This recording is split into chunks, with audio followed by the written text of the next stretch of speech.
మంచిది ప్రియులారా, దైవ గ్రంథములో నుండి యాకోబు రాసిన పత్రిక మొదటి అధ్యాయం 12వ వచనము నుండి 16వ వచనము దాకా కొన్ని లేఖన భాగాలు మనం చదువుకున్నాం. గత బైబిల్ స్టడీలో కూడా 2 వారాలలో ఈ 12వ వచనం నుండి 16వ వచనాలలో కొన్ని సంగతులు మనం ఆలోచించడానికై ప్రభువు సహాయము చేశాడు. శోధన సహించువాడు ధన్యుడని ముందుగా మనం విన్నాం. రెండవదిగా, ఎవరిని కూడా దేవుడు శోధించడని, శోధింపబడుతూ ఉన్నట్లయితే వారి యొక్క స్వకీయ దురాశ చేతనని మనం విన్నాం. కొద్దిమంది భక్తులు పరీక్షింపబడ్డారు, పరిశోధింపబడ్డారు. వారు ఆయనందు నిలిచిన వారుగా ఎంతో ఆదర్శంగా ఉన్నట్టు కొద్దిమంది భక్తుల జీవితాలను మనము చూడగలిగాం. ప్రత్యేకంగా మనం గమనిస్తూ ఉండగా, రెండవదిగా,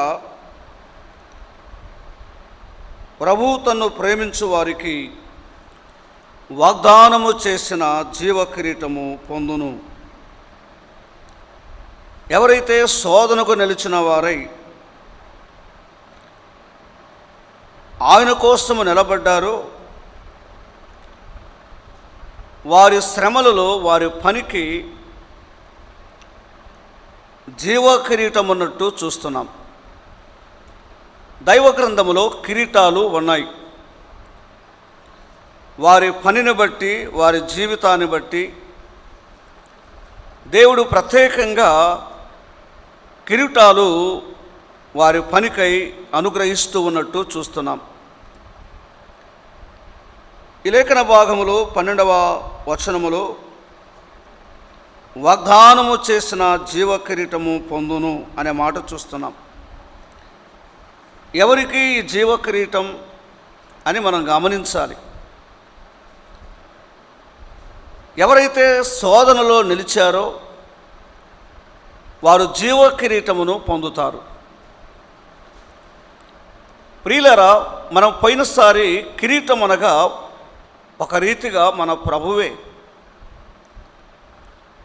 నీవు శ్రమలలో నిలిచిన వాడవైతే కిరీటమును పొందుతావు. అలాగైతే మన శ్రమలు వ్యర్థము కావని లేఖనాలలో చూస్తున్నాం. నీవు శ్రమలలో నిలిచిన వాడవైతే కిరీటమును పొందుతావు.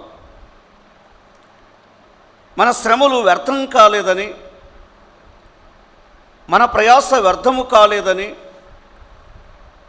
ప్రభువు కొరకు నిలిచి శ్రమలలో మనము తాళుకొన్నప్పుడు కిరీటమును పొందుతాం. పరిపౌలు గారు ఈ కిరీటాల గురించి గ్రంథములో కొన్ని సంగతులు రాస్తాడు.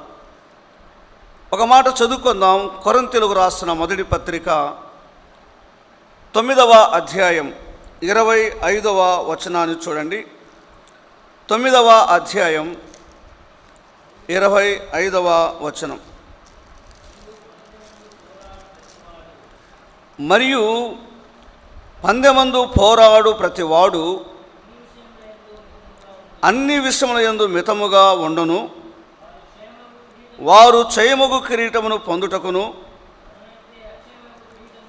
మనమైతే అక్షయమగు కిరీటమును పొందుటకును మితముగా ఉన్నాము.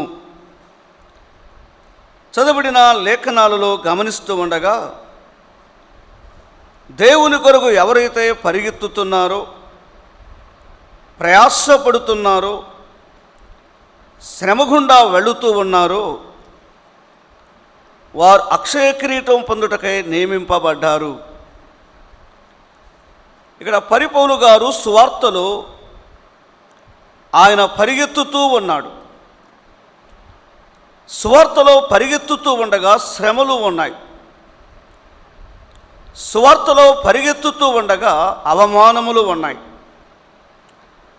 సువార్తలో పరిగెత్తుతూ ఉండగా ఆకలి దప్పులు వస్త్రహీనత, కన్నీళ్ళు ఉన్నాయి. ఇలా రకరకాల శ్రమ గుండా సువార్త నిమిత్తమై ప్రభు యొక్క సెలవునెత్తుకొని ఒక యోధుడుగా పరిగెత్తుతూ ఉండగా తన పరుగుకు బహుమానం ఉన్నట్టు లేఖనాల్లో చూస్తున్నాం. ఈ సువార్తలో ఎవరైతే పాలివారైతారో, ఈ సువార్త నిమిత్తమై ఎవరైతే ప్రయాసపడుతారో,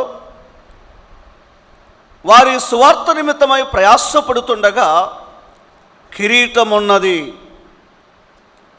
దేవుని పిల్లలారా, మనము శ్రమయందు ప్రయాసపడగా మన శ్రమలకు కిరీటం, సువార్త పక్షముగా పోరాడుతూ ఉండగా సెలవు ఇవ్వబడిన ప్రభువైన క్రీస్తు కొరకై పరిగెత్తుతూ ఉండగా మనకు కిరీటం ఉన్నట్టుగా లేఖనాలలో చూస్తున్నాం. ఈ సాయంకాలం నిజముగా బహుమానం అంటే ఇష్టము లేని వారు ఎవరుండరు. రివార్డ్స్ అనగా ప్రతి ఒక్కరూ ఇష్టపడతారు. మరి నీ జీవితంలో ఒక రివార్డ్స్ పొందాలి, ఒక బహుమానం పొందాలి అంటే దానికి ముందుగా శ్రమలు ఉన్నాయని గమనిస్తున్నాం.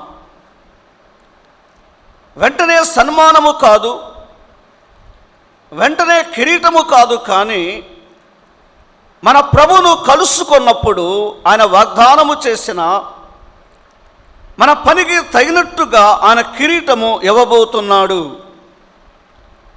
అందులకే బహుమానము పొందునంతగా ప్రయాసపడాలి. ప్రయాస లేకుండా కిరీటము లేదని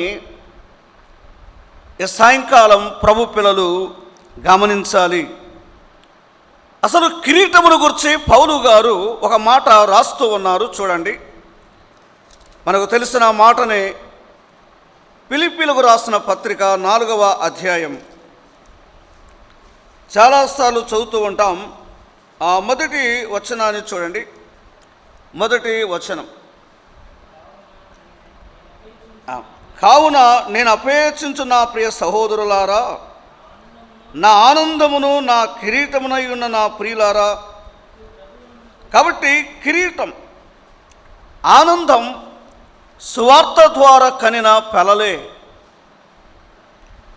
నువ్వు ఎప్పుడైతే సువార్తలో ఆత్మలు కంటావో, స్వార్థ నిమిత్తమై ప్రయాసపడుతుండగా ఆత్మ సంబంధమైన ఆ పిల్లలను కనడానికి వీలు ఉంది.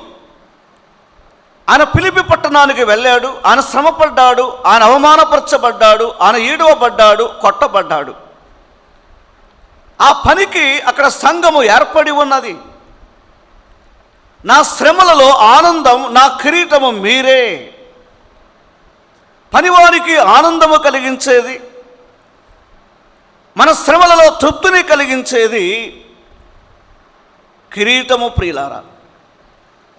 అందుకే ఈ లోకములో ఉండగా మన ప్రభువును కలుసుకోకముందే సువార్తలో పాలివారము కావాలి. రెండవది, సువార్త నిమిత్తమై మనల్ని మనం అప్పగించుకొని ప్రయాసపడాలి. ఈ సువార్త ప్రకటన వ్యర్థము కానిది. ఈ సువార్త ద్వారా ఆత్మలు సంపాదిస్తాము. ఈ ఆత్మలే మన జీవితంలో ఆనందాన్ని, కిరీటాన్ని ఇవ్వబోతున్నాయి. అందుచేత ఈ సాయంకాలం నీ జీవితంలో ఒక బహుమానము కావాలని ఆశిస్తున్నావా? ఒక రివార్డ్స్ నీ జీవితంలో పొందాలని నువ్వు ఎదురు చూస్తున్నావా? దానికి ముందుగా శ్రమ పడాలి. సువార్త పక్షమున ఒక యోధుడుగా నువ్వు పోరాడాలి. పరిపౌలు ఒక నిరీక్షణ కలిగిన వాడుగా ఉన్నాడు. ఏంటి ఆ నిరీక్షణ? నా ఆనందము మీరే, నా కిరీటము మీరే. సువార్త ద్వారా ఒక వ్యక్తిని సంపాదించుకుంటే నువ్వు కిరీటాన్ని పొందుతావు, నువ్వు బహుమానాన్ని పొందుతావు. చాలామంది రక్షింపబడి చాలా కాలం అయింది, ఒక్కరిని కూడా సంపాదించలేకపోతున్నారు. ఎస్పెషల్గా సువార్థికులను గురించి ఆలోచిస్తే వారు ఎన్నో ఏళ్ల నుండి ఆయన పొలములో పనిచేస్తూ ఉన్నారు. ఎన్నో సభలలో వారు వాడబడుతూ ఉన్నారు. ఒక ఆత్మనైన ప్రభు యొద్దకు తెస్తున్నామా? నువ్వు స్వార్థికుడవైనా, నువ్వు నాయకుడవైనా, పరిచారకుడవైనా, విశ్వాసివైనా, నీ ముందున్న ఆనందం, నీ ముందున్న కిరీటం ఒక ఆత్మను తేవాలి. దేవుని పిల్లలారా, ఒక కిరీటము పొందాలంటే దానికి ముందుగా యాకోబు గారు రాస్తూ ఉన్నారు, శ్రమ ఉంది. ఆయన వాగ్దానము చేసిన కిరీటమును అలంకరించుకోవాలంటే దానికి ముందుగా శోధన ఉంది. వీటన్నిటిని తాలుకొని జయించగలిగినప్పుడు నీ శ్రమలు వ్యర్థం కావు, కానీ నీకు కిరీటం ఉంటుంది. ఒక ఉన్నతమైన ధనవంతురాలు ఇంటిలో ఒక పేదరాలు, ఒక పని మనిషిగా వారి మధ్యలో ఆమె పని చేస్తుంది పాత్రలు కడగడానికై. తన యజమానినే మార్చిన వారు చాలామంది ఉన్నారు. వారు ఉన్న శాఖలలో వారి పైధికారి మార్చిన వారు ఉన్నారు. వారు పనిచేస్తున్న క్షేత్రాలలో వారు తోటి కొలిక్సునే ప్రభులోకి మార్చారు. వారు ప్రభు యొద్దకు రావడానికి అంత సులువు కాదు. వారు ఒప్పింప చేయబడాలంటే దానికి ముందుగా శ్రమ ఉంది. కొన్ని వారు ఖర్చుబడి కూడా చేయాలి. ఒక ఆత్మ రావాలి, ఒక చోట సంఘము ప్రారంభించబడాలి, ఒక చోట ఒక వ్యక్తి ప్రభు వైపు మళ్లించబడాలంటే దానికి ముందుగా ప్రయాస ఉంది. దానికి ముందుగా కన్నీళ్లు ఉన్నాయి. దానికి ముందుగా ఖర్చుబడి చేయాలి. అందుకే పౌలు నిరీక్షణ కలిగి ఉన్నాడు. అందు నిమిత్తమై పరిగెత్తాడు, ప్రయాసపడ్డాడు, ఖర్చుబడి చేశాడు, తను తాను వ్యయపరుచుకున్నాడు. తన లాభాలన్నీ ఈ ఆత్మల కోసమై తను ప్రేమించిన ప్రభు ఎదుట అర్పించుకున్నాడు. అందుకే ఆయనకు నిరీక్షణ ఉంది. చాలామంది లోకములో ఉన్న డబ్బును బట్టి, వారు కలిగి ఉన్నటువంటి స్థితిగతులను బట్టి ఆనందిస్తున్నారు. ఇవి వారి జీవితానికి ఒక ఆనందాన్ని, రానున్న కాలానికి ఒక కిరీటమును నిరీక్షణగా మిగిలించవు. దేవుని కొరకు నువ్వు ప్రయాసపడితే, నీ సమయాన్ని దేవుని కొరకు కేటాయిస్తే, ఒకనాటి శ్రమకు బదులుగా నీవు కిరీటము పొందబోతున్నావు. అందుకే ఈ లేఖనాలలో 12వ వచనములో కిరీటానికంటే ముందుగా శోధన ఉంది, దానికి ముందుగా శ్రమ ఉంది. వీటిని తాలుకున్నవాడు, సహించుకున్నవాడు దేవుడు తన ఎదుట వాగ్దానము చేసిన ఆ కిరీటమును పొందబోతున్నాడని వ్రాస్తూ ఉన్నాడు. దేవుని గ్రంథములో ఒక మాట చదువుకుందాం. ప్రకటన గ్రంథం 3వ అధ్యాయం 11వ వచనం చూడండి. ప్రకటన 3:11.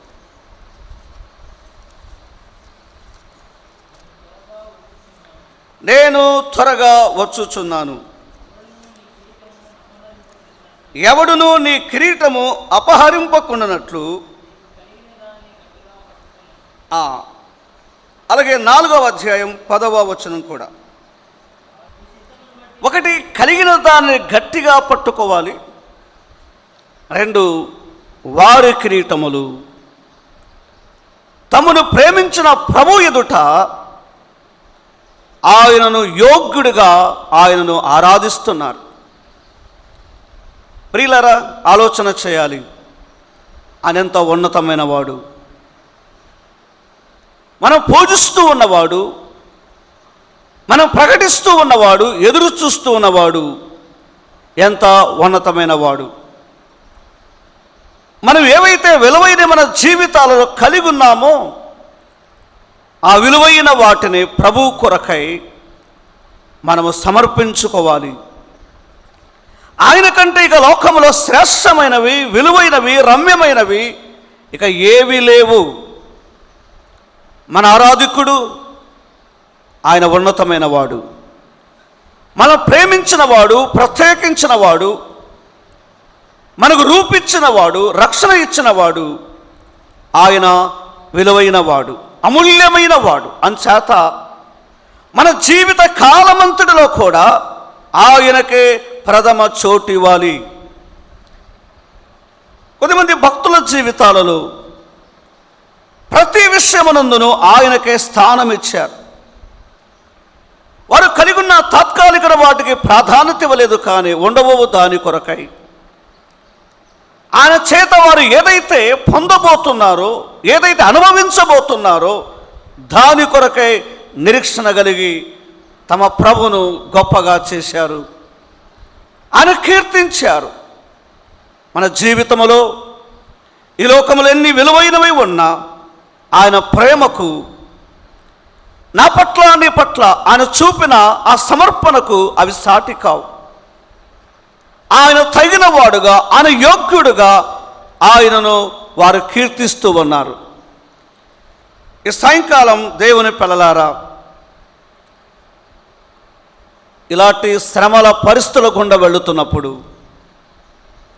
నిజముగా ఆ ప్రేమించిన వాడిని ఎన్ని విలువైనవి ఉన్నా వారి సువార్తలో, వారి ఆరాధనలో, వారి పరిచర్యలో ఒక కాన్సెప్ట్ కలిగి ముందున దానికోసమే భక్తులు ఆయన హెచ్చిస్తూ ఉన్నట్టుగా, ఆయన మహిమపరుస్తూ ఉన్నట్టుగా లేఖనాల్లో చూస్తాం. మరి వీటన్నిటిని బట్టి మన ప్రయాసకు, మన సమర్పణకు ఏమైనా ఫలముందా? చూడండి, ప్రకటన గ్రంథం 2వ అధ్యాయం 10వ వచనం, 2:10.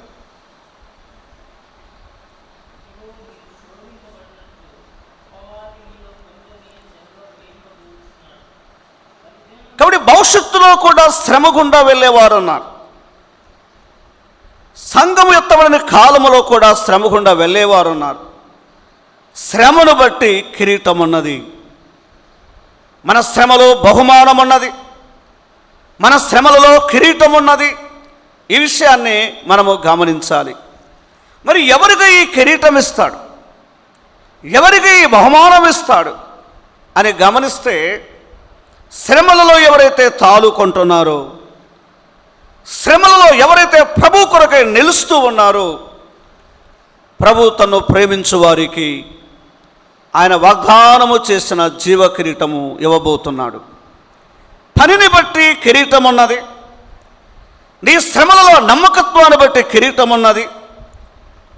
తెలిసిన మాటనే మరొక మాట చదువుకుందాం. పేతురు రాసిన మొదటి పత్రిక 5వ అధ్యాయం దేవుని వాక్యములు 4వ వచనం చదువుకుందాం. 5:4.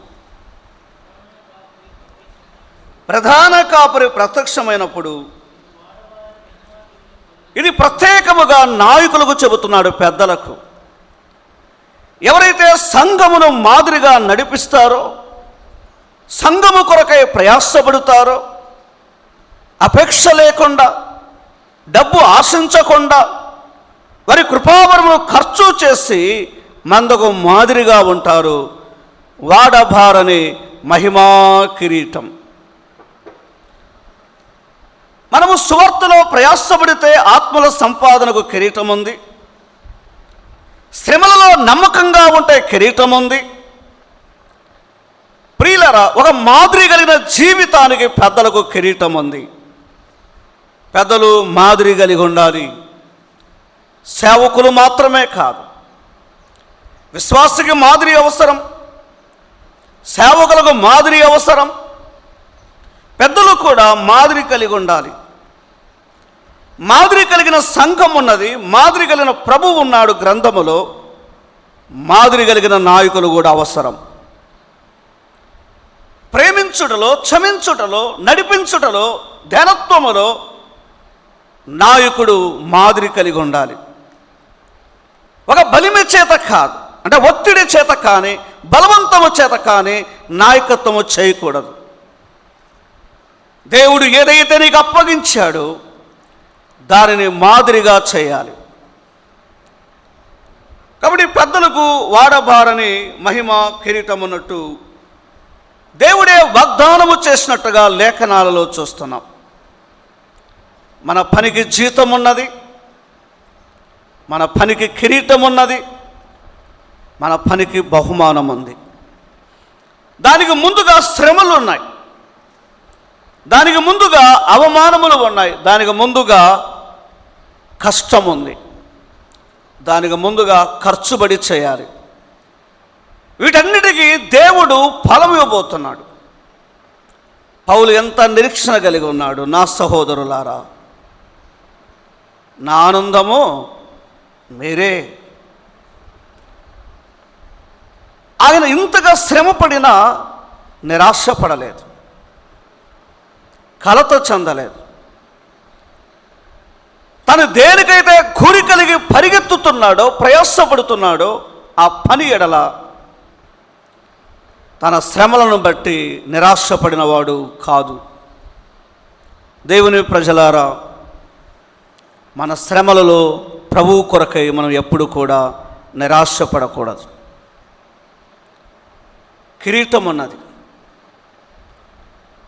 నేడు మనం గమనిస్తే ఒక క్రికెట్ మ్యాచ్లోనే వారి ముందున్న కప్పు కొరకై ఎంత ప్రయాసపడతారు. ఆ ఓటమి చెందినప్పుడు వారి పరిస్థితి ఒకసారి చూడండి. ఒక తాత్కాలికమైనటువంటి దాని కొరకై, విడిచి వెళ్ళే దాని కొరకై ఇంతగా ప్రయాసపడితే, నన్ను నేను ప్రేమించిన ప్రభువు కొరకై, మన ముందు ఉన్న కిరీటము కొరకై మనమెందుకు ప్రయాసపడకూడదు? మనమెందుకు పరిగెత్తకూడదు? ఈ సాయంకాలం మనల్ని మనం అప్పగించుకొని ప్రభువు కోసమై పరిగెత్తుదాం, ప్రయాసపడుదాం, ఆత్మల సంపాదన చేద్దాం. ఒకనాటి శ్రమకు బదులుగా మనం ఆనందాన్ని చూడబోతున్నాం. ఆనందము కావాలంటే, కిరీటము కావాలంటే, బహుమానము కావాలంటే, సన్మానము కావాలంటే దానికి ముందుగా ప్రయాసపడాలి. దేవుని గ్రంథములో వాగ్దానము చేయబడిన వారికి అన్నాడు. ఒక మాట చదువుకుందాం. కొరింథీయులు రాసిన 2వ పత్రిక 13వ అధ్యాయం 6వ వచనం చూడండి. 1 కొరింథీ 13:6 చూడండి. ముందుగా 13:6.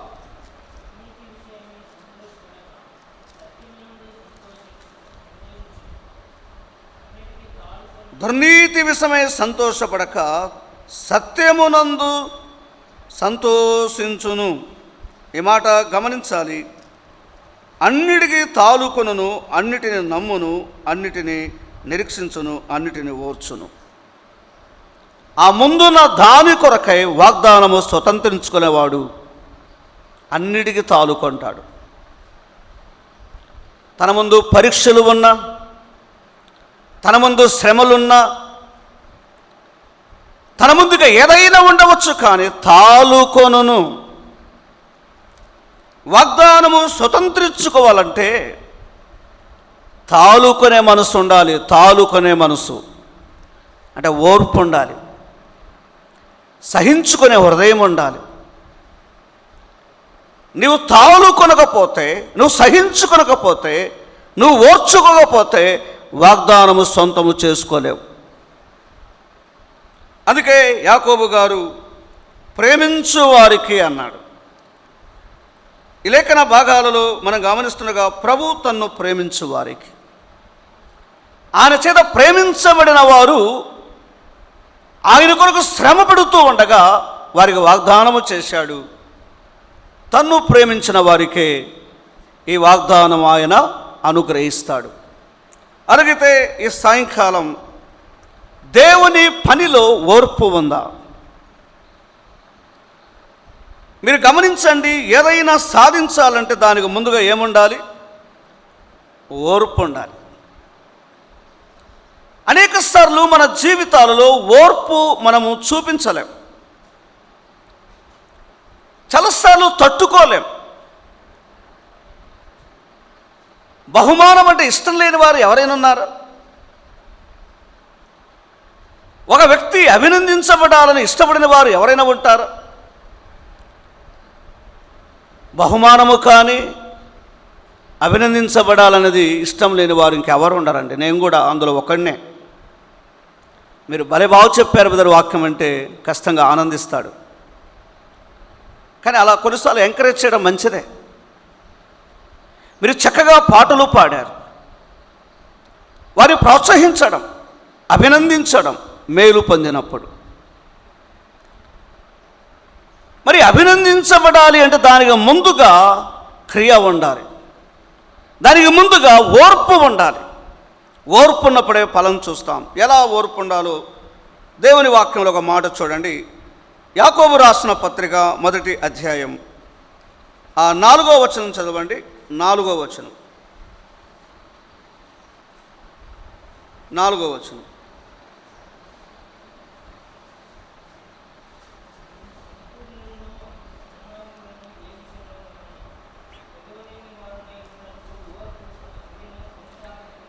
ఏ విషయములోనైనా కొదవలేని వారునై ఉండునట్లు ఓర్పు తన క్రియను కొనసాగింపనీయుడి.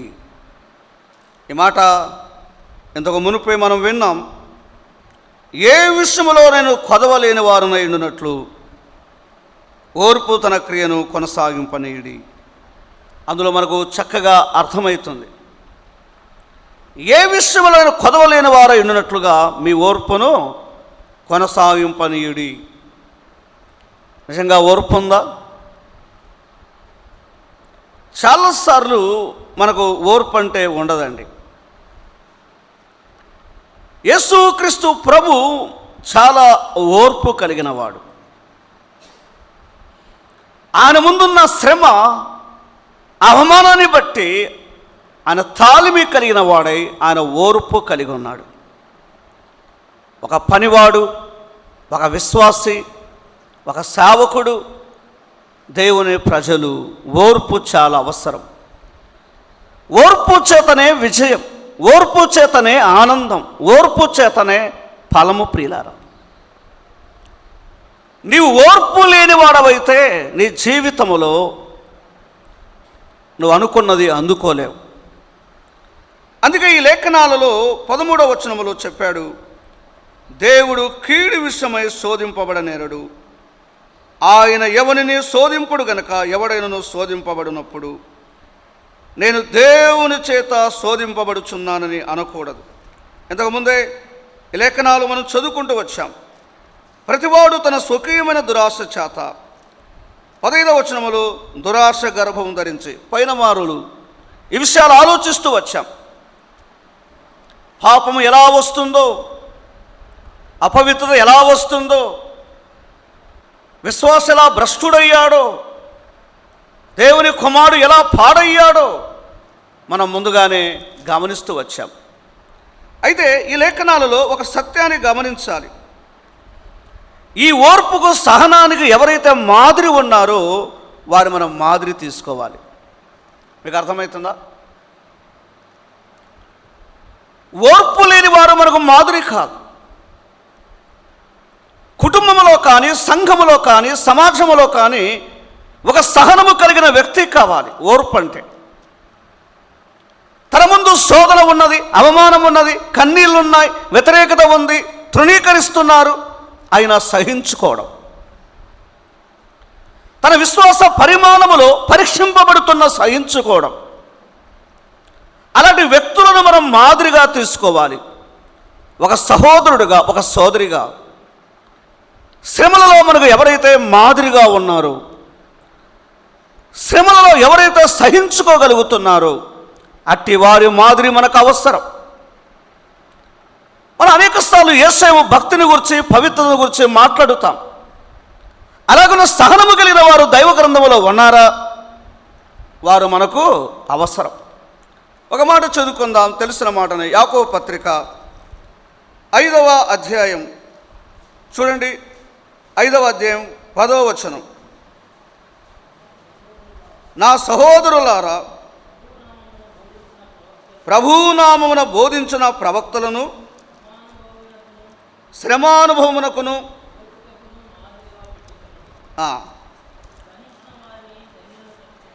ఈ శ్రమలలో, ఈ 10-11 వచనాలలో గమనిస్తూ ఉండగా ప్రభువునామను బోధించిన ప్రవక్తలను శ్రమానుభవమునకు ఓపికను మాదిరిగా పెట్టుకొనుడి. సహించిన వారిని ధన్యులను కొనుచున్నాము కదా. మీరు యోబు యొక్క సహనము గురించి వింటిరి. ఆయన ఎంతో జాలియు కనికరము గలవాడని మీరు తెలుసుకుని ఉన్నారు. వారే మనకు మాదిరి. ఎవరు మాదిరి? శ్రమలలో ఎవరైతే నిలబడ్డారో, శ్రమలలో ఎవరైతే ప్రభు కొరకై నిలకడగా ఉన్నారో ఆ ధన్యుల జీవితాలు మనకు మాదిరి. ఈ 13, 14, 15 వచనాలలో మీ శోధనలో మాదిరి కలిగిన వారు ఉంచుకొనుడి. మనకంటే ముందుగా కొద్దిమంది శ్రమ పడ్డారు, సువార్త యోధులుగా. వారి ముందు సేవా జీవితంలో చెదైన అనుభవాల గుండా వారు వెళ్ళారు. ఉదాహరణకు వస్త్రములు లేని జీవితం, ఉదాహరణకు ఆహారం లేని పరిస్థితులు. వారు ఎక్కడికి వెళుతున్నా ప్రేమించేవారు లేరు, ఆదరించేవారు లేరు, పలకరించేవారు లేరు, ప్రోత్సహించేవారు లేరు. అయితే క్రీస్తు నిమిత్తమై వారు శ్రమ పడుతున్నారు. ఆ శ్రమలలో వారు ఓడిపోయిన వారు కాదు, ఆ శ్రమలలో పారిపోయిన వారు కాదు. ఆ శ్రమలలో ప్రభువు కొరకై వారు నిలిచారు. అందులో పాత నిబంధన భక్తుణ్ణి యాకోబు చూపిస్తున్నాడు. యోబు శ్రమను జ్ఞాపకం చేసుకొనుడి. ఆయన మాదిరి మీరు ఉంచుకొనుడి, ఆయన సహనాన్ని ఉంచుకొనుడి, ఆయన ఓర్పును ఉంచుకొనుడి. తన జీవితంలో సమస్తమును కోల్పోయిన తన సహనాన్ని కోల్పోయిన వాడు కాదు. తన జీవితంలో సమస్తమును పోగొట్టుకున్న తన సహనాన్ని మార్చుకున్నవాడు కాదు. తన దేవుని పట్ల, తన ముందు అన్యాయముగా శ్రమ పడుతూ ఉన్న యోసేపును చూడండి, యోబును చూడండి. వారు శ్రమలలో మాదిరి కలిగి ఉన్నారు. చివరికి తన సతీమనే ఇంకా ఎక్కడున్నాడు దేవుడు చనిపోని చెప్పిన ఆయన సహనాన్ని విడిచినవాడు కాడు. ఇలాంటి వారు సంఘాలకు, కుటుంబాలకు ఎంతైనా అవసరం ప్రియులారా. వారి ద్వారానే పూర్ణమైన జీవితాన్ని పొందగలం. వారి ద్వారానే ఆత్మ సంబంధమైన జీవితాన్ని అనుభవించగలం. ఎంతమంది ఉంది ప్రాముఖ్యం కాదు, కానీ ఇంటిలో ఒక ఓర్పు కలిగిన వ్యక్తి అవసరం.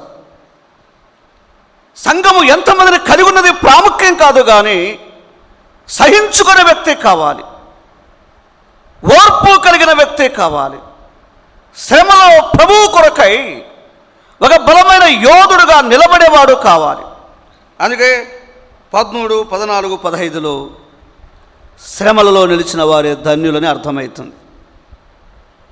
విశ్వాసికి శ్రమలు ఉన్నాయి, విశ్వాసికి శోధనలు ఉన్నాయి. దానికి తోడుగా విశ్వాసికి ఇప్పుడు ఏముంది? కిరీటం ఉంది. అర్థమైందా? ఒకనాటి శ్రమకు కిరీటం. శ్రమ లేకుండా బహుమానము లేదు, శోధన లేకుండా ఫలము లేదు. అందుకే యోబు లాంటి భక్తుడు మనకెంత మాదిరి. ఆయన సహించుకోగలిగాడు. వీరందరిలో మనకు మాదిరి కలిగిన ఒక ప్రభువు ఉన్నాడు. ఆయనే మన ప్రభు అయిన యేసుక్రీస్తు. ఆ మాట చదువుకొని మనం ముగింపుకు వెళదాం. హెబ్రీ పత్రిక 12వ అధ్యాయం 2వ వచనం చూడండి.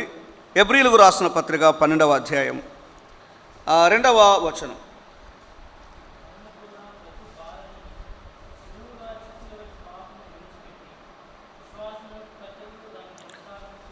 దానిని కొనసాగించువాడైన యేసు వైపు చూచుచు ఓపికతో పరిగెత్తుదాం. ప్రియులరా, ఆయన తన ముందున అవమానమును బట్టి ముందున ఆనందము కొరకై ఆయన ఓపికతో పరిగెత్తాడు. ఆయన సహించుకున్నాడు. ఉమ్మి వేస్తే సహించుకోగలమా? కాని మాటలు దూషిస్తే, ఎగతాళి చేస్తే తట్టుకోగలమా? వాళ్ళ భక్తులేమి కంటేనే నా భక్తితో నీకు ఎందుకని వెంటనే మనం రిప్లై ఇచ్చారు ఉండలేం. అవునా కదా? నా భక్తితో నీకు ఎందుకండి? వీరు ఇలా కాదు. యోబు జీవితంలో శ్రమ గుండా వెళ్ళాడు, సహించుకోగలిగాడు. నష్టపోయినప్పుడు సతీమణి సరైన సలహా ఇవ్వకపోయినా తట్టుకోగలిగాడు. దేవుని కుమారుడై, సార్వభౌముడై, సర్వ అధికారము కలిగిన వాడై, సృష్టికర్తై, శ్రీమంతుడై, దారిద్రతను అనుభవిస్తూ మన కొరకై ఆయన కలిగున్న సహనం, ఆయన కలిగున్న ఓర్పు. దయతో అర్థం చేసుకుందాం. నువ్వు నేనైతే నాకేం తక్కువ అని సర్దుకోవాలి? నాకు ఏమి తక్కువ ఉందని నేను సర్దుకోవాలి? నేను ఎవరిలో తక్కువ? క్రీస్తు కంటేనా మనము? మన ప్రభు ఎంత మాదిరి కలిగిన వాడు. అందుకే అక్కడ పరిపౌలు గారు, మీ శ్రమలలో విశ్వాసనికర్తన యేసు వైపు చూడండి, ఆయనే మనకు మాదిరి, అందరిలో శ్రేష్టమైన వాడు. దేవుని పిల్లలారా, సహించుకుందాం. ఈ పారాగ్రాఫ్లో 12-15 వచనాలలో విశ్వాస శ్రమలలో సహించుకున్నవాడు ధన్యుడని ఇప్పుడు అర్థమవుతుంది. 2 భాగాలు ఇక్కడ అర్థమవుతున్నాయి. 1, మనం సహించుకుంటే ధన్యులం. 2, ఈ శ్రమలలో మనకు బహుమానము, వాగ్దానము చేయబడిన కిరీటం. 3వ మాట చదువుకొని మనం ప్రార్థన చేసుకుందాం. నా ప్రియ సహోదరులారా, మోసపోకుడి. ఈ మాట గమనించాలి. నిజంగా ఇవాళ ఎందుకు చెడిపోతున్నారంటే మోసపోయి, అంతే కదా. మన పితరులను అపవాది మోసం చేశాడు. పోయినసారి కూడా నేను చెప్పాను, ఆదికాండం 2:17 వారిని మోసపరిచాడు. అపవాది ఎలాంటి వాడంటే మోసము చేస్తాడు. చాలాసార్లు దేవుని పిల్లలు మోసపోతున్నారు. ఇక్కడ అంటున్నాడు యాకోబు, మోసపోకుడి. ఒక అపవిత్రతకు నడిపించేవాడు పవిత్రత నుండి మోసము చేసే అపవాదే. యవనుడా, యవనస్తురాలా, మోసము చేసేవాడు ఉన్నాడు, జాగ్రత్తగా ఉండు. బైబిల్ చెబుతుంది, మోసము చేసేవాడు, మోసంలో పడిపోయేవారు ఇద్దరు ఎవరి చేతులు ఉన్నారు? కానీ మరి ఇక్కడ ఏంటి? మీరు మోసపోకుడి. మనం మోసపోతే చెడిపోతాం. ఒక తాత్కాలిక సుఖము కోసమై ఈ క్షణభంగరమైన జీవితంలో మోసపోవద్దు. జాగ్రత్తగా మన పవిత్రతను కాపాడుకుందాం. ఆది దంపతులు మోసపోయారు, దేవునికి దూరం చేయబడ్డారు. వారు మహిమను పోగొట్టుకున్నారు. వారి జీవితాలలో సిగ్గు మిగిలింది. వారి జీవితాలలో పాపం మాత్రమే మిగిలిపోయింది. దేవుడు దూరమయ్యాడు. మోసపోకం. దేవునికి స్తోత్రం. మన మోసము చేసే అపవాది నుండి తన ముద్దు కుమార క్రీస్తు ప్రభును పంపాడు. ఆయన బలియాగము ద్వారా, ఆయన మరణ పునరుద్ధానము ద్వారా మోసపోయే మన జీవితాలను బ్రతికించి క్రీస్తులో ఒక క్రొత్త వ్యక్తులుగా చేశాడు. అందుకే ఇప్పుడు ఎలా ఉండాలట? మోసపోకుండా ఉండాలంటే ఎలా ఉండాలి? చూడండి, సమయం కూడా అయిపోయింది. ఎఫెసీయులకు రాసిన పత్రిక 4వ అధ్యాయం 22వ వచనం చదవండి. 4:22. కాబట్టి మునుపటి ప్రవర్తన విషయంలోనైతే వదులుకొని మోసపోకూడంటే ఇదే. మీరు విడిచిపెట్టకపోతే చెడిపోతారు. మీ పవిత్ర మీద అపవాది డ్యామేజ్ చేస్తాడు, మీ సాక్ష్యాన్ని లేకుండా చేస్తాడు. అందుకే మోసపోకుడి. ఈవేళ చాలామంది యవనస్తులు ఈ తాత్కాలిక ప్రపంచాన్ని చూచి, ఈ లోకమును చూచి మోసపోతున్నారు. మోసపోకుడి, అది ఒక హెచ్చరిక. యాకోబు గారు అది ఇశ్రాయేలు జాతికి రాస్తున్నా, యూదా ప్రజలకు రాస్తున్నా, నేడు క్రీస్తునందున మనకు కూడా రాస్తున్నాడు. మోసపోకుడి. ఒకవేళ నువ్వు అర్థం చేసుకోకపోతే బైబిల్లో ఒక మాట చెప్పాడు. గలతీయులకు రాసిన పత్రిక 6:7, మోసపోకుడి, దేవుడు వెక్కరింపబడడు. మనుషుడు ఏమి విత్తునో ఆ పంటే కోయను. అది 100% అంది. నువ్వు మోసపోతే నువ్వు విత్తినదే కోసుకుంటావు. అందుకే మోసపోకుండా జాగ్రత్త పడు.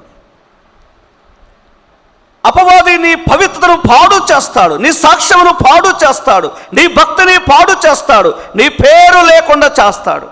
అందుకే మోసపోకుండా తాత్కాలికమైన దురాశ కొరకై, ఈ సుఖయ్య దురాశల కొరకై నీ విలువైన జీవితాన్ని, నీ పవిత్రమైన జీవితాన్ని పాడు చేసుకోదని యాకోబు రాస్తున్నాడు. దేవుని పిల్లలు, మోసపోకుడంటే జాగ్రత్త పడుడని అర్థమవుతుంది. మనం ఎప్పుడైతే జాగ్రత్త పడుతామో మన ఆత్మీయ జీవితంలో మేలు పొందుతాము. We have to take live. నీ జీవితంలో లైవ్గా ఉన్నది నువ్వు ఎప్పుడైనా తీసుకొని పరీక్షించుకొనకపోతే మోసపోవడానికి అవకాశం ఉంది. మనం చాలాసార్లు అది తీసుకోం. ప్రస్తుతం లైవ్లో ఏం జరుగుతుందో అని గమనిస్తే ఎక్కడైనా భక్తి కలిగిన వాడిని అపవాది మోసం చేస్తున్నాడు. ఒక మంచి దైవజనుడైనా మోసపోతున్నాడు. ఎలా మోసపోతున్నాడు? ఒక మాట చదువుకుందాం. తెలిసిన భాగమే. యోహాను రాసిన మొదటి పత్రిక 2వ అధ్యాయం 15వ వచనం నుండి చూడండి. ఈ లోకమునైనను లోకములో ఉన్న వాటిని ప్రేమింపకుడి. ఎవడైనా లోకమును ప్రేమించనులా తండ్రి ప్రేమ వానిలో నుండదు. లోకములో ఉన్నదంతయు అనగా శరీరాశయు, నేత్రాశయు, జీవడంబమును తండ్రి వలన పుట్టినవి కావు, అవి లోక సంబంధమైనవి. లోకమును దాని ఆశయు గతించిపోవచ్చున్నవి కానీ దేవుని చిత్తం జరిగించేవాడు నిరంతరం నిలుచును. అందుకే మోసపోకూడదు. నీకు నిరంతరం ఉన్నది కావాలంటే మోసపోవద్దు.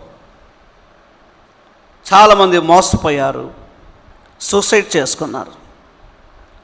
చాలామంది మోసపోయారు, ఉరిలో పడ్డారు. చాలామంది ఈ తాత్కాలికమైనటువంటి వారు దురాశ చేత ధనమును ప్రేమించి, అందాన్ని ప్రేమించి, తాత్కాలిక దానిని కోరుకొని ప్రభుకు దూరమైపోయారు.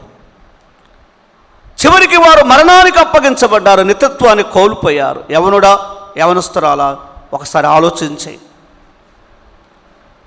మరి ప్రభునందు విశ్వసించిన మన సంగతి ఏంటి? బైబిల్ గ్రంథంలో మోసపోయిన వారు ఉన్నారు. బలాఢ్యుని అపవాది మోసం చేశాడు. ఎవరినైనా మోసం చేస్తాడు, టైం లేదు. కానీ తర్వాత నువ్వు ఆలోచన చేయి. ఇది గతించిపోయే లోకం, ఇది తాత్కాలికమైనది. ఉండబో దాని కొరకు ఎదురు చూద్దాం. అది నిరంతరము నిలుచును. మోసపోతే కలిగే నష్టం ఏంటి? ఆది దంపతులు మోసపోయారు, దేవునికి దూరమయ్యారు. సహవాసము లేదు, ప్రార్థన లేదు, ధ్యానము లేదు, ఆరాధన లేదు. దేవుని ప్రజల సహవాసము దూరమవుతుంది. ఒక్కరోజు అది అట్లా అనిపేది, కానీ రోజు రోజుకు నీ సహవాసం తగ్గిపోతుంది. ప్రియులారా, ఒకవేళ మన జీవితంలో అనుకున్నవన్నీ మనకు సక్సెస్ఫుల్ కాకపోయినా క్రీస్తులో ఉంటే చాలు. ఆయనతో ఆనందాన్ని, సంతోషాన్ని, సమాధానాన్ని అనుభవిస్తాం. అంత మాత్రమే కాదు, ప్రభువును కలుసుకున్నప్పుడు నిరంతరం ఆయనతోనే ఆనందాన్ని పొందుతాం. చాలామంది మోసపోయారు. అపవాది యొక్క ఏదైతే తన ముందు ఆశ పెట్టాడో దానిని చూచి మోసపోయారు. చివరికి ఏమయ్యారు? వారి యొద్ద నుండి ఏం లేకుండా అయిపోయింది చెప్పండి. వారు మోసపోయి దేవుడు లేకుండా చేయబడ్డారు. క్రమక్రమేణా పాపానికి బానిసలైపోయారు. క్రమక్రమేణా అపవిత్రతకు అప్పగించుకున్నారు. అందుకే జాగ్రత్త కలిగి ఉందాం. ప్రభువు వస్తున్నాడు. మన భక్తిని, మన విశ్వాసాన్ని కాపాడుకోవాలంటే మోసపోకూడదు. మరి ఎలా ఉండాలి? ఎఫెసు పత్రికలోనే చెప్పాడు. ఇప్పుడు చదువుకున్న భాగంలోనే 4వ అధ్యాయంలో 23-24 వచనంలో మన యథార్థత, మన భక్తి కాపాడుకోవాలంటే ప్రియులారా, నవీన స్వభావాన్ని ధరించుకోవాలి. అది క్రీస్తులో మనకు లభించింది. క్రీస్తులో ఉన్నవాడు మోసపోకుండా ఉంటాడండి. మనం మోసపోకుండా ఉండాలంటే ఇప్పుడు ఏం చేయాలి? భ్రమపడకూడదంటే ఏం చేయాలి? తొట్టిల్లకూడదంటే ఏం చేయాలి? ఆ మాట చదువుకొని ప్రార్థన చేసుకుందాం. చూడండి, యూదా పత్రిక దేవుని గ్రంథములో చాలా మార్లు మనం చదువుతూ ఉంటాం. యూదా పత్రికలోనే ఒక మాట మనం చదువుకుందాం. చూడండి, 24వ వచనం. తొట్టిల్లకుండా మిమ్మను కాపాడుటకును తన మహిమ ఎదుట ఆనందముతో మిమ్మును నిర్దోషులుగా నిలవబెట్టుటకును